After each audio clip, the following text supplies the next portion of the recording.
Just ఒక గంట spend చేశామంటే చాలండి.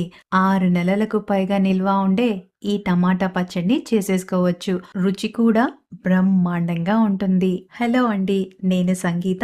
ఈ పచ్చడి ఎలా చేసుకోవాలో చూసేద్దాం. ముందు బాగా పండిన కేజీ దేశీవాలి టమాటీల్ని తీసుకొని నీట్‌గా కడిగి అస్సలు తేమ లేకుండా తుడిచేసి ఇలా ముక్కల్లా కట్ చేసుకొని వీటితో పాటు ఒక పెద్ద మోసంబి సైజంతా చింతపండుని వేసి కాస్త బరకగా గ్రైండ్ చేసుకోవాలి. ఇప్పుడు పల్లి లేదా నువ్వుల నూనె వేసి వేడయ్యాక ఆవాలు, జీలకర్ర, మెంతులు వేసి ఇవి వేగాక శనగపప్పు, మినపప్పు, కాస్త దంచిన వెల్లుల్లి, ఎండుమిరపకాయ, కరివేపాకు వేసి వేయించి తర్వాత ఇంగువ, గ్రైండ్ చేసిన టమాటా పేస్ట్, పసుపు, రుచికి తగ్గ ఉప్పు, కారం వేసి అన్ని చక్కగా కలుపుకొని ఇది దగ్గరికి అయి నూనె పైకి తేలేంత వరకు ఉడికించాలి. మధ్య మధ్యలో కలుపుతూ ఉండాలి. ఇలా చక్కగా దగ్గరికి ఉడికిన తర్వాత ఆవపిండి, మెంతుపిండి వేసి ఇంకో